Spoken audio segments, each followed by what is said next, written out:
مگر اس کے بعد تم میں سے جو بھی کفر کرے گا میں اسے ایسی سزا دوں گا جو دنیا میں کسی کو نہ دی گئی ہو۔ رکو نمبر 16۔ قیامت میں اللہ فرمائے گا کہ اے عیسیٰ، کیا تو نے لوگوں سے کہا تھا کہ خدا کے سوا مجھے اور میری ماں کو بھی خدا بنا لو؟ وہ جواب دے گا سبحان اللہ، یہ میرا کام نہ تھا، اگر میں نے ایسی بات کہی ہوتی تو آپ کو ضرور علم ہوتا۔ میں نے تو ان سے یہی کہا کہ اللہ کی بندگی کرو جو میرا رب بھی ہے اور تمہارا رب بھی۔ جب مجھے آپ نے واپس بلا لیا تو آپ ان پر نگران تھے، آپ انہیں سزا دیں تو وہ آپ کے بندے ہیں، اگر معاف کر دیں تو آپ غالب و دانا ہیں۔ اللہ فرمائے گا کہ آج کا دن تو وہ ہے جس میں سچوں کو ان کی سچائی نفع دیتی ہے۔ سورۃ الانعام، رکو نمبر 1۔ تعریف اللہ ہی کے لیے ہے جس نے زمین اور آسمان بنائے، روشنی اور تاریکیاں پیدا کی، پھر بھی وہ لوگ دوسروں کو اپنے رب کا ہمسر ٹھہراتے ہیں۔ وہی ہے جس نے تم کو مٹی سے پیدا کیا، پھر تمہارے لیے زندگی کی ایک مدت مقرر کی اور ایک دوسری مدت اور بھی ہے جو اس کے پاس طے شدہ ہے۔ وہی ایک خدا آسمانوں میں بھی ہے اور زمین میں بھی، تمہارے کھلے اور چھپے سب حال جانتا ہے، اور جو برائی یا بھلائی تم کماتے ہو اس سے خوب واقف ہے۔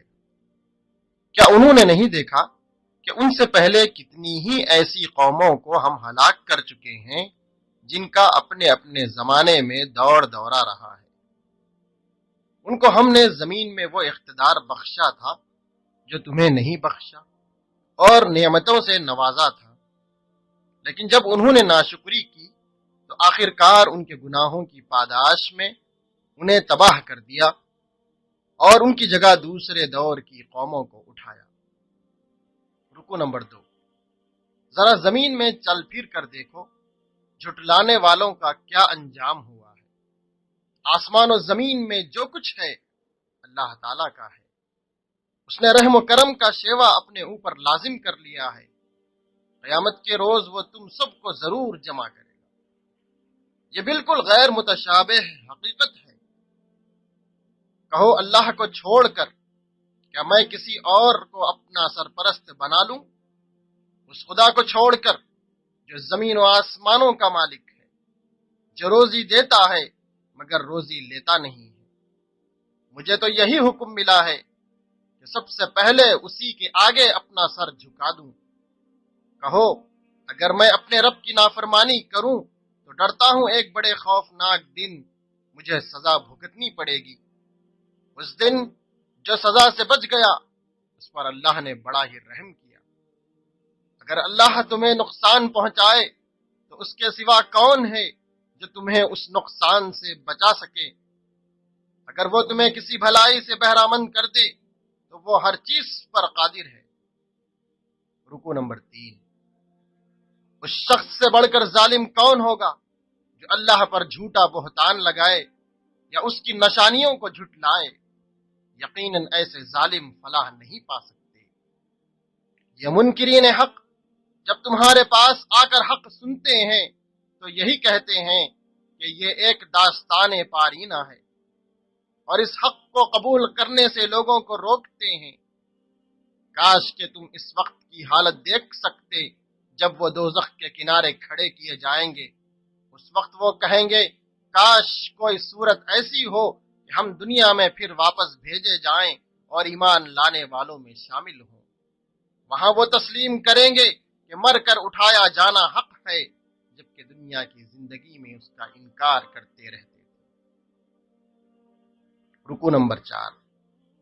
نقصان میں پڑ گئے وہ لوگ جنہوں نے اللہ سے اپنی ملاقات کی اطلاع کو جھوٹا قرار دیا۔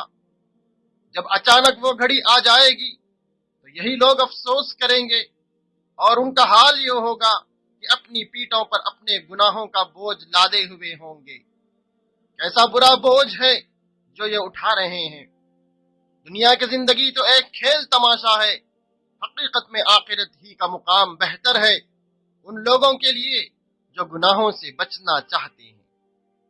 دعوت حق پر لبیک وہی لوگ کہتے ہیں جو سننے والے ہیں، رہے مردے انہیں تو بس اللہ قبروں ہی سے اٹھائے گا۔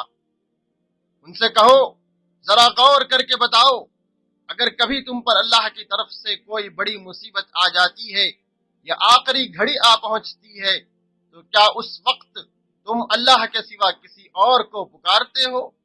بولو اگر تم سچے ہو۔ رکوع نمبر 5۔ پہلے کی قوموں کی طرح اللہ نے رسول بھیجے، پھر جب انہوں نے اس نصیحت کو جو انہیں کی گئی تھی بھلا دیا تو ہم نے ہر طرح کی خوشحالی کے دروازے ان کے لیے کھول دیے، یہاں تک کہ جب وہ ان بخششوں میں جو انہیں عطا کی گئی تھی خوب مگن ہو گئے تو اچانک ہم نے انہیں پکڑا۔ اب حال یہ تھا کہ وہ ہر خیر سے مایوس تھے۔ اس طرح ان لوگوں کی جڑ کاٹ کر رکھ دی جنہوں نے ظلم کیا تھا۔ تعریف صرف اللہ ہی کے لیے ہے۔ اگر اللہ تمہاری بینائی اور سماعت تم سے چھین لے اور تمہارے دلوں پر مہر لگا دے تو اللہ کے سوا کون سا خدا ہے جو یہ قوتیں تمہیں واپس دلا سکتا ہے؟ ہم رسولوں کو اسی لیے تو بھیجتے ہیں کہ وہ نیک کردار لوگوں کے لیے خوشخبری دینے والے اور بد کرداروں کو ڈرانے والے ہوں۔ پھر ان سے پوچھو کیا اندھا اور آنکھوں والا دونوں برابر ہو سکتے ہیں؟ رکوع نمبر 6۔ اے نبی صلی اللہ علیہ وسلم، تم اس وحی کے ذریعے ان لوگوں کو نصیحت کرو جو اس بات کا خوف رکھتے ہیں کہ اپنے رب کے سامنے کبھی اس حال میں پیش کیے جائیں گے کہ اس کے سوا وہاں کوئی ذی اقتدار نہ ہوگا جو ان کا حامی و مددگار ہو یا ان کی سفارش کرے۔ شاید کہ اس نصیحت سے وہ خدا ترسی کی روش اختیار کر لیں۔ جو لوگ اپنے رب کو رات دن پکارتے رہتے ہیں اور اس کی خوشنودی میں لگے ہوئے ہیں، انہیں اپنے سے دور نہ کیجیے۔ اللہ اپنے شکر گزار بندوں کو خوب جانتا ہے۔ اے نبی صلی اللہ علیہ وسلم، جو ہماری آیات پر ایمان لاتے ہیں ان سے کہو تم پر سلامتی ہو، تمہارے رب نے رحم و کرم کا شیوا اپنے اوپر لازم کر لیا ہے۔ اگر تم میں کوئی نادانی کے ساتھ کسی برائی کا ارتکاب کر بیٹھا ہو پھر اس کے بعد توبہ کرے اور اصلاح کر لے تو وہ اسے معاف کر دیتا ہے اور نرمی سے کام لیتا ہے۔ رکوع نمبر 7۔ اے نبی صلی اللہ علیہ وسلم، ان سے کہو کہ اگر تم لوگ اللہ کے سوا جن دوسروں کو پکارتے ہو ان کی بندگی کرنے سے مجھے منع کیا گیا ہے، کہو میں تمہاری خواہشات کی پیروی نہیں کروں گا۔ اگر میں نے ایسا کیا تو گمراہ ہو گیا اور راہ راست پانے والوں میں نہ رہا۔ اللہ ہی کے پاس غیب کی کنجیاں ہیں جنہیں اس کے سوا کوئی نہیں جانتا۔ بحر و بر میں جو کچھ ہے سب سے وہ واقف ہے۔ درخت سے گرنے والا کوئی پتا ایسا نہیں جس کا اسے علم نہ ہو۔ زمین کے تاریک پردوں میں کوئی دانہ ایسا نہیں جس سے وہ باخبر نہیں۔ خشک و تر سب کچھ ایک کھلی کتاب میں لکھا ہوا ہے۔ وہی ہے جو رات کو تمہاری روحیں قبض کرتا ہے اور دن کو جو کچھ تم کرتے ہو اسے جانتا ہے، پھر دوسرے روز اسی کاروبار کے عالم میں واپس بھیج دیتا ہے تاکہ زندگی کی مقررہ مدت پوری ہو۔ آخرکار اس کی طرف تمہاری واپسی ہے، پھر وہ تمہیں بتا دے گا کہ تم کیا کرتے رہے ہو۔ رکوع نمبر 8۔ اے نبی صلی اللہ علیہ وسلم، ان سے پوچھو کہ صحرا اور سمندر کی تاریکیوں میں کون تمہیں خطرات سے بچاتا ہے؟ کون ہے جس سے تم مصیبت کے وقت گڑ گڑا کر اور چپ کے دعائیں مانگتے ہو؟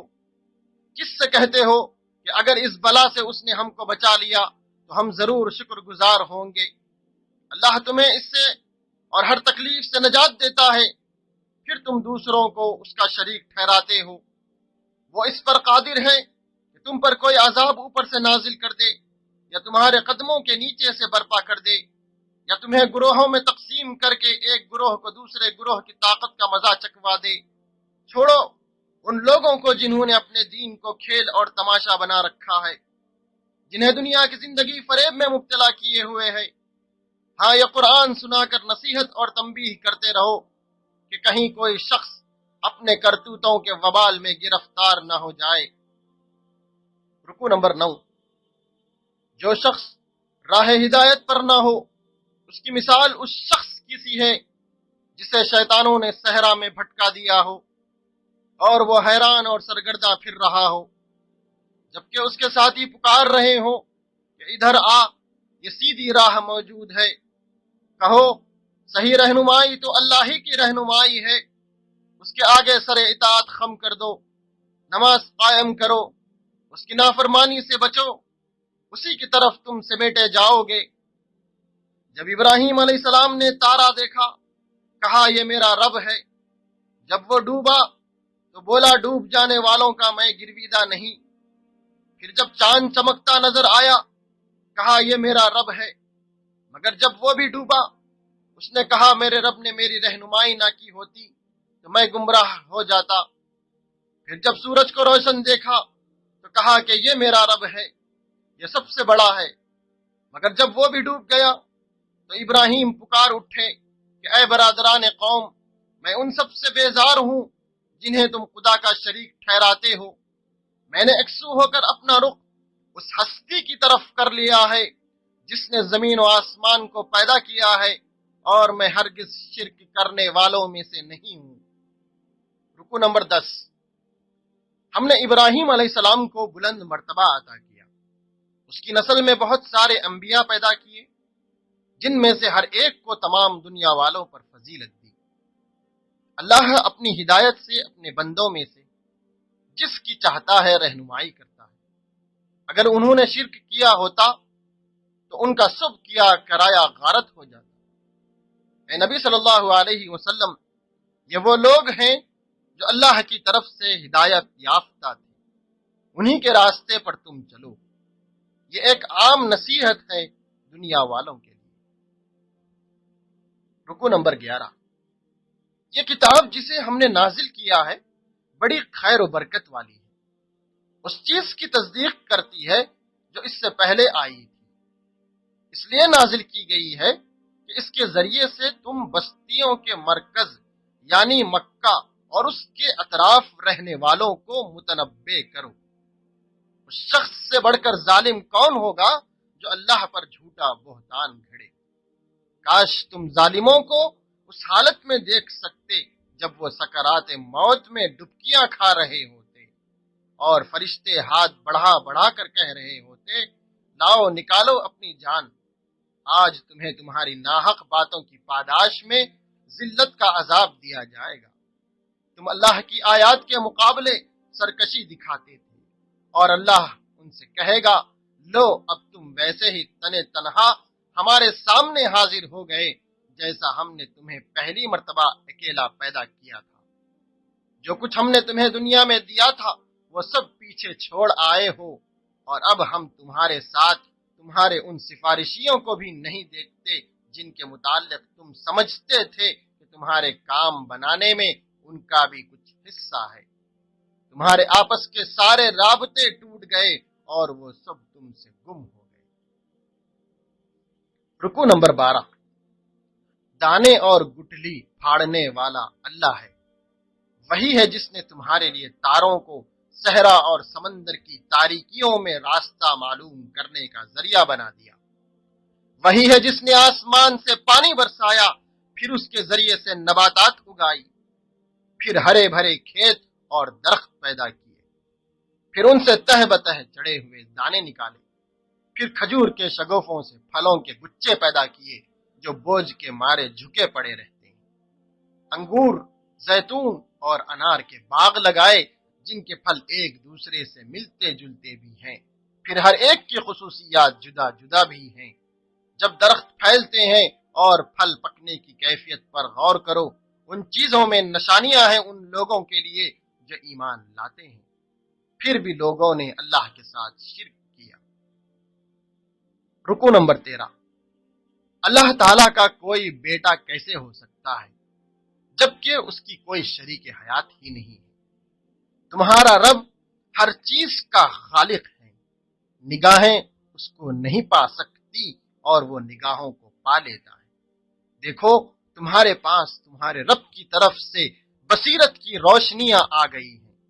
اب جو بینائی سے کام لے گا اپنا ہی بھلا کرے گا، اور جو اندھا بنے گا خود نقصان اٹھائے گا۔